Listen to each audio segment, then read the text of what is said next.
आस्तिक के द्वारा यजमान, यज्ञ, ऋत्विज, सदस्यगण और अग्निदेव की स्तुति प्रशंसा। आस्तिक ने कहा, भरतवंशियों में श्री जन्मेजय चंद्रमा का जैसा यज्ञ हुआ था, वरुण ने जैसा यज्ञ किया था और प्रयाग में प्रजापति ब्रह्मा जी का यज्ञ जिस प्रकार समस्त सद्गुणों से संपन्न हुआ था, उसी प्रकार तुम्हारा ये यज्ञ भी उत्तम गुणों से युक्त है। हमारे प्रिय जनों का कल्याण हो।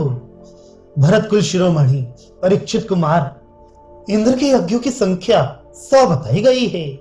राजा पुरु के यज्ञों की संख्या भी उनके समान ही 100 है। उन सबके यज्ञों के तुल्य ही तुम्हारे यज्ञ शोभा पा रहा है। हमारे प्रिय जनों का कल्याण हो। जन्मेजय, यमराज का यज्ञ, हरिमेधा का यज्ञ तथा राजा रंतिदेव का यज्ञ जिस प्रकार श्रेष्ठ गुणों से संपन्न था, वैसे ही तुम्हारा ये यज्ञ है। हमारे प्रियजनों का कल्याण हो। भरतवंशी में अग्रगण्य जन्मेजय महाराज गय का यज्ञ, राजा शशविंदु का यज्ञ तथा राजा ध्राज कुबेर का यज्ञ जिस प्रकार उत्तम विधि विधान से संपन्न हुआ था, वैसा ही तुम्हारा ये यज्ञ है। हमारे प्रियजनों का कल्याण हो।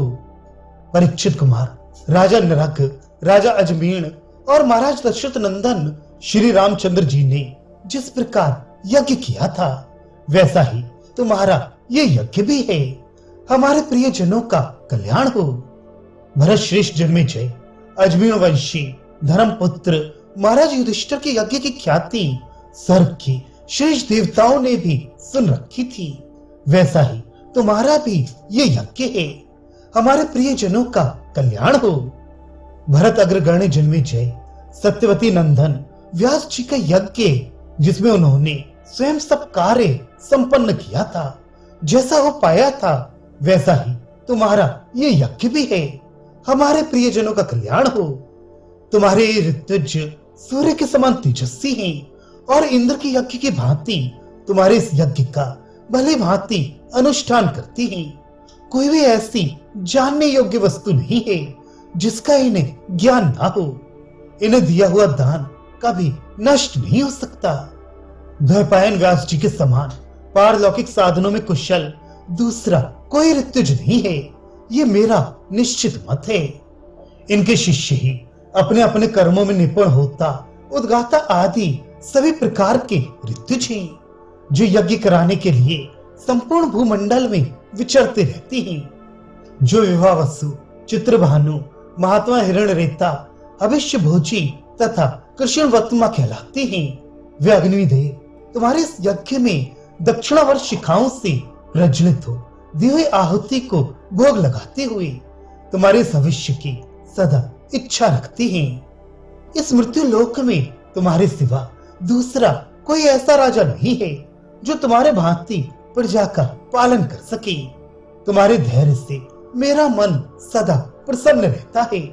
तुम साक्षात वरुण, धर्मराज एवं यम के समान प्रभावशाली हो। पुरुषों में श्रेष्ठ जन्मेजय जैसी साक्षात वज्रपाणी इंद्र संपूर्ण प्रजा की रक्षा करते हैं, उसी प्रकार तुम भी इस लोक में हम प्रजा वर्ग के पालक माने गए हो। संसार में तुम्हारे सिवा दूसरा कोई भूपाल तुम जैसा प्रजापालक नहीं है। राजन, तुम खटवांग, नाभाग और दिलीप के समान प्रतापी हो। तुम्हारा प्रभाव राजा ययाति और मानधाता के समान है। तुम अपने तेज से भगवान सूर्य के प्रचंड तेज की समानता कर रहे हो। जैसे भीष्म पितामह ने उत्तम ब्रह्मचर्य व्रत का पालन किया था, उसी प्रकार तुम भी इस यज्ञ में परम उत्तम व्रत का पालन करते हुए शोभा पा रहे हो। महर्षि वाल्मीकि की भांति तुम्हारा अद्भुत पराक्रम तुम में ही छिपा हुआ है।